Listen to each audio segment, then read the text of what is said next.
Hello viewers, ধরুন আপনি একজন বেকার মানুষ, গরিব পরিবারের সন্তান।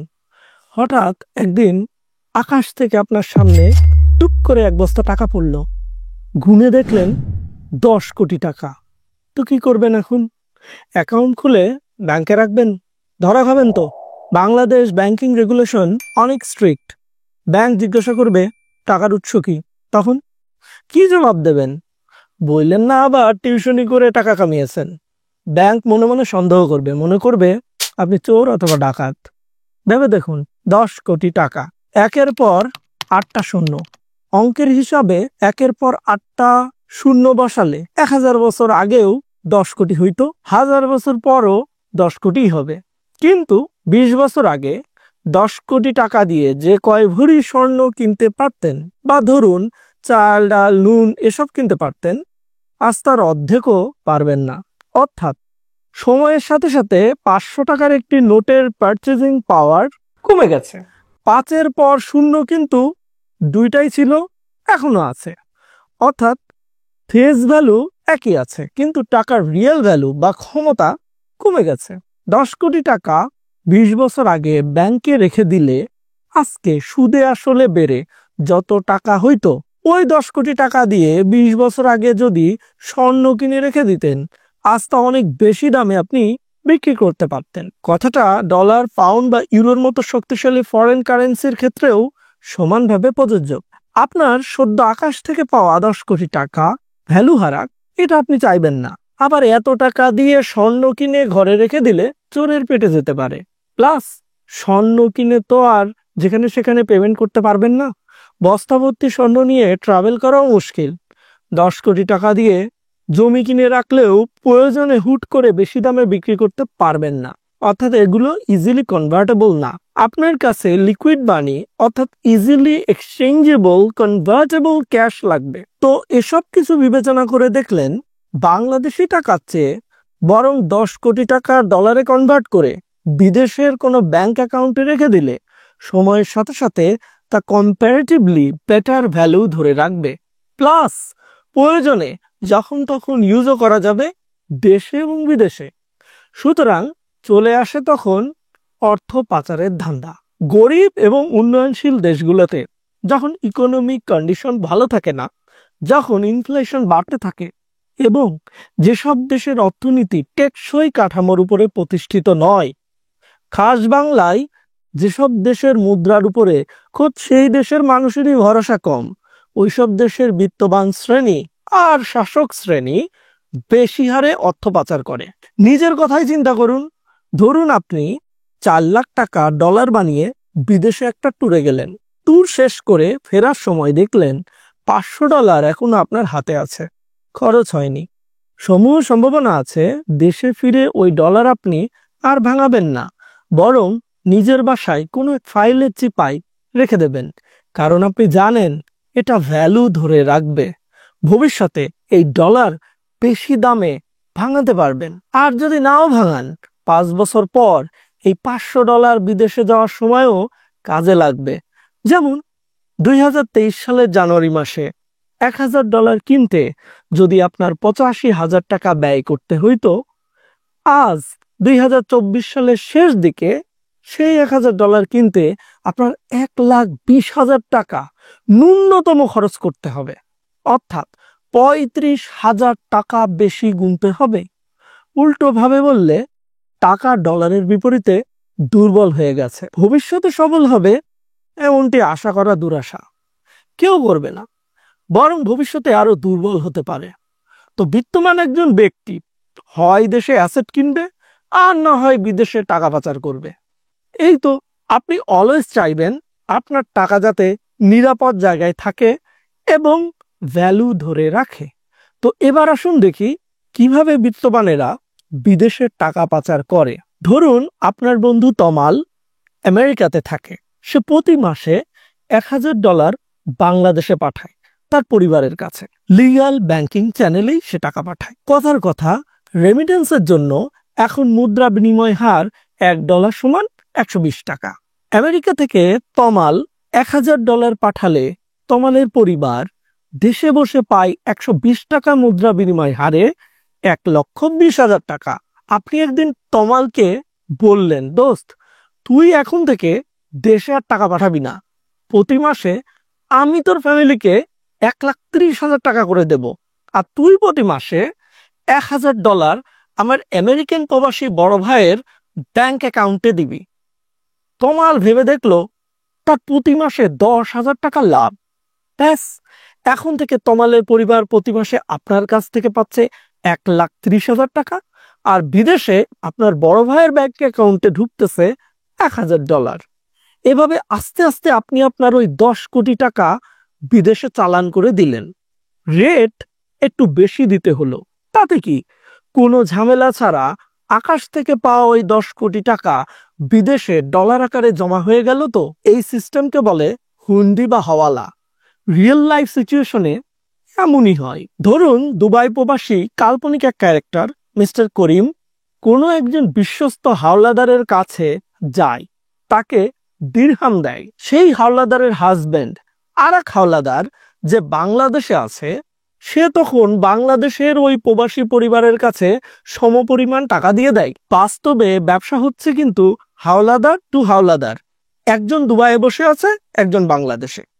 স্বামী দেশে ব্যবসা করে টাকা পয়সা আয় করতেছে, সাইড লাইনে হুন্ডির ব্যবসাও করতেছে। হুন্ডির ব্যবসা করে টাকা পাঠিয়ে দিচ্ছে দুবাই তার স্ত্রীর অ্যাকাউন্টে। হুন্ডি বা হাওয়ালা ব্যবসায় বিশ্বাস এবং ব্যক্তিগত সম্পর্ক গুরুত্বপূর্ণ ভূমিকা পালন করে।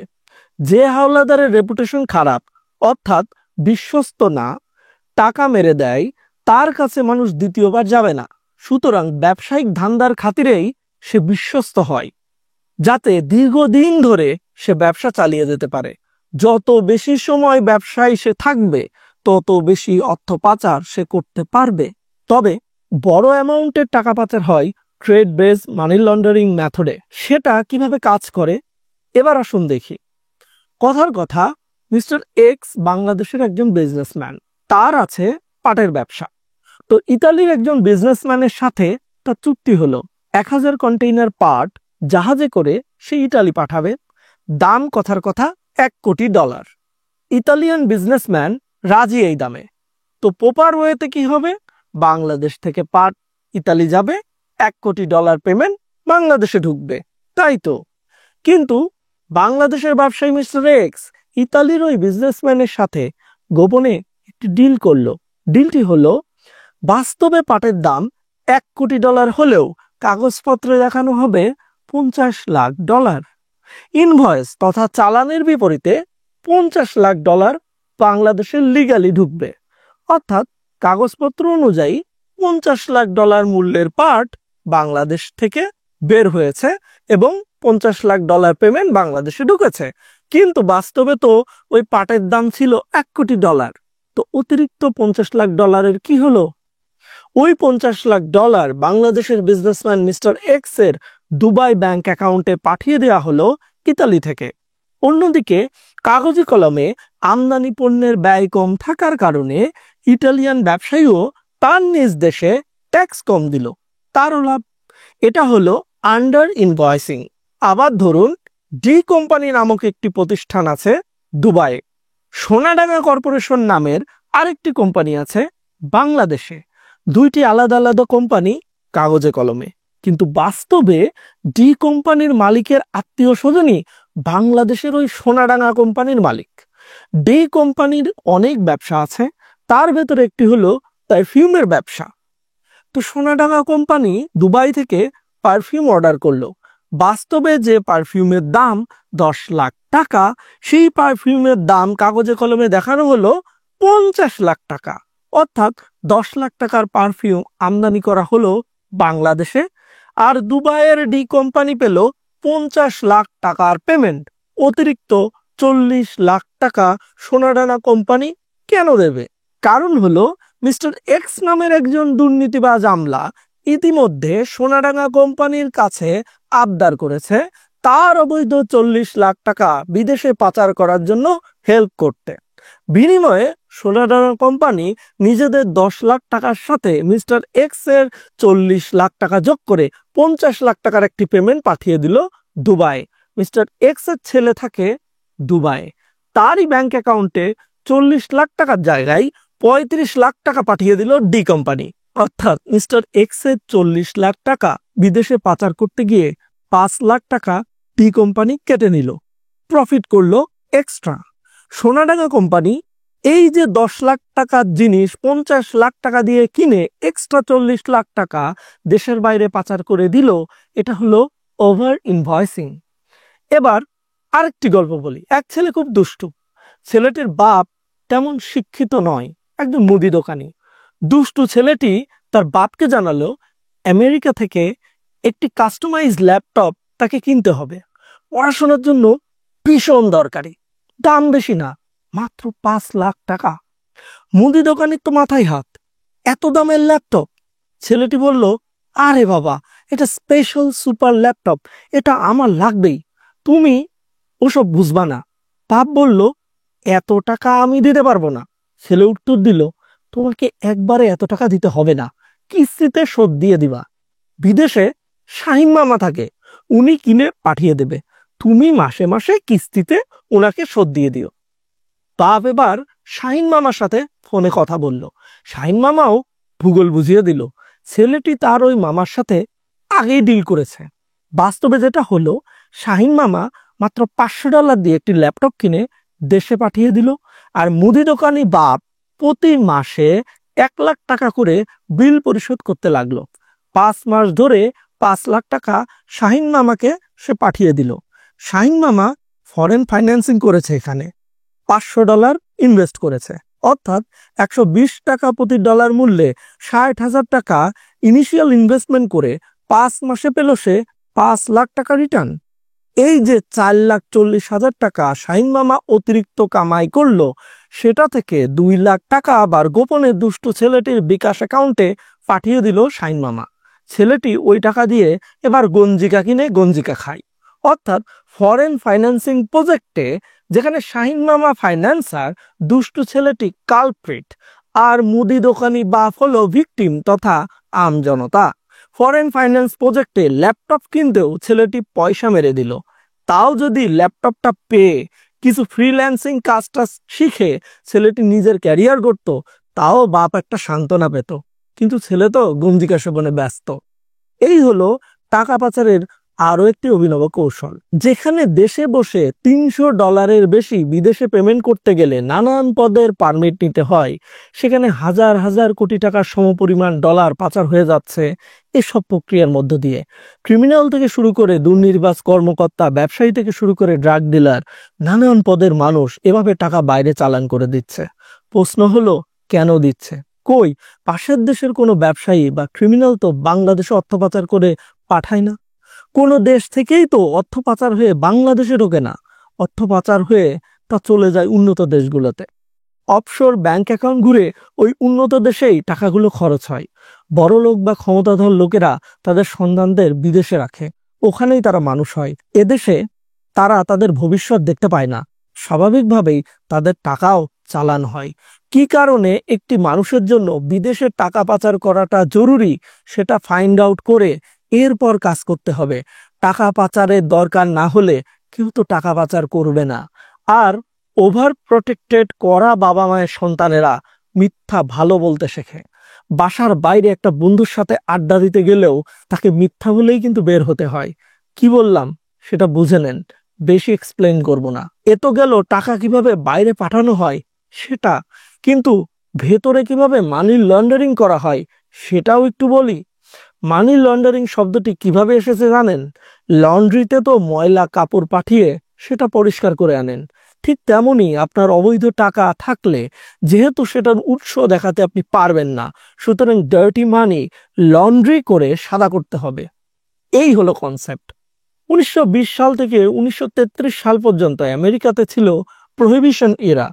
এই সময়কালে আমেরিকাতে সরকারিভাবে মদ বিক্রি করা নিষিদ্ধ ছিল। কিন্তু নিষিদ্ধ করলে কি হবে? মানুষ তো মদ খেতে চায়, মদের চাহিদা যেহেতু আছে, যোগান আসবেই। লিগ্যাল সাপ্লাই বন্ধ করে দিলে শুরু হয় অবৈধ সাপ্লাই, আর এই অবৈধ সাপ্লাইয়ের কাজে নেমে পড়ে অর্গানাইজড ক্রাইম সিন্ডিকেটগুলো। রাস্তা সিসকে সন্ত্রাসী এই বিজনেসে নেমে রাতারাতি মাফিয়া হয়ে যায়। তো ইল্লিগাল বিজনেস করে কামানো টাকা তো ব্যাংকে সরাসরি ঢুকাতে পারবেন না, ধরা খাবেন। সুতরাং তারা শুরু করলো মানি লন্ডারিং। বড় বড় লন্ড্রি বানালো, গাড়ি ধোয়ার জায়গা, ক্যাসিনো, সেলুন, রেস্টুরেন্ট, এই টাইপের ক্যাশ ইন্টেন্সিভ কিছু বৈধ ব্যবসা খুললো। ধরুন একটি লন্ড্রির দোকান, কাপড় লন্ড্রি করেছে 100 পিস, কিন্তু দেখানো হলো 1000 পিস। সেলুনের দোকানে চুল কেটেছে সপ্তাহে 10 জন, দেখানো হলো 1000 জন। আয় হয়েছে 100 টাকা, দেখানো হলো 10,000 টাকা। এই যে অতিরিক্ত অর্থ, এটাই ওই ইলিগাল বিজনেস থেকে কামানো টাকা। আর 100 টাকা বৈধ আয়ের সাথে অবৈধ 9,900 টাকা মিশিয়ে লিগাল আয় দেখানো হলো 10,000 টাকা। ব্যাস 9,900 টাকা বৈধ করে নিল। মাছের ঘের বানালেন, মাছ বিক্রি করলেন 10 লাখ টাকার, দেখালেন 20 লাখ। রিসোর্ট বানালেন, আয় হয়েছে 20 লাখ টাকা, দেখালেন 40 লাখ। জমি কিনলেন, দাম 1 কোটি, কিন্তু দলিলে দেখালেন 60 লাখ। পেমেন্ট কিন্তু ঠিকই করেছে 1 কোটি, লিগাল সোর্স থেকে 60 লাখ আর ইললিগাল 40 লাখ দিয়েছে ব্যাক চ্যানেলে হাতে হাতে। আপনি 1 কোটি টাকা খরচ করে দামি ঘড়ি কিনলেন, এরপর সেটা হাতে দিয়েই দেশের বাইরে চলে গেলেন, এরপর সেটা ওখানে যেয়ে বিক্রি করে দিলেন। 1 কোটি টাকা দিয়ে ডায়মন্ডের জুয়েলারি কিনে সেটা পরেই বিমানে করে দেশের বাইরে চলে গেলেন, এরপরে বিদেশে গিয়ে ওই ডায়মন্ডের সেট বিক্রি করে দিলেন। 1 কোটি টাকা দিয়ে 100টা গরু কিনে রেখে দিল, 1 বছর পর 2 কোটি টাকা দিয়ে বিক্রি করলো। সিস্টেমে ব্ল্যাক মানি ঢুকে গেল। মানি লন্ডারিং এর 3টি গুরুত্বপূর্ণ ধাপ হলো প্লেসমেন্ট, লেয়ারিং অ্যান্ড ইন্টিগ্রেশন। প্রথমে ফাইন্যান্সিয়াল সিস্টেমে টাকা ঢোকানো হয় নানান পদ্ধতিতে। এর পরের ধাপ হলো লেয়ারিং, অর্থাৎ সোর্স যাতে ট্রেস ব্যাক করা না যায় সেটা নিশ্চিত করা। আর শেষ ধাপ হলো ইন্টিগ্রেশন, অর্থাৎ ইলিগাল টাকা লিগাল হয়ে লিগাল টাকা হিসেবে ইনভেস্ট হয় ব্যবসা বাণিজ্য বা ফাইন্যান্সিয়াল সিস্টেমে। লাস ভেগাস শহরটি তৈরি হয়েছিল নিউ ইয়র্ক মাফিয়া সিন্ডিকেটের টাকায়। জুয়া খেলায় ইল্লিগাল ক্যাশ ঢুকিয়ে লেজিটিমেট উইনিং ক্যাশ হিসেবে বের করে আনার অভিনব তরিকা বানিয়েছিল নিউ ইয়র্ক ভিত্তিক মাফিয়ারা। হাল আমলে তো বিটকয়েন বা ক্রিপ্টোতে মানি লন্ডারিং চলতেছে। মানি লন্ডারিং এর অভিনব সব কৌশল তৈরি করে যাচ্ছে ক্রিমিনাল সিন্ডিকেটগুলো। সেসব না হয় বলবো অন্য কোনো একদিন। আজ এ পর্যন্ত। ভিডিওটি ভালো লাগলে লাইক, কমেন্ট আর শেয়ার করে সাথে থাকবেন। দেখা হবে পরবর্তী ভিডিওতে নতুন কোনো টপিকস নিয়ে। ধন্যবাদ।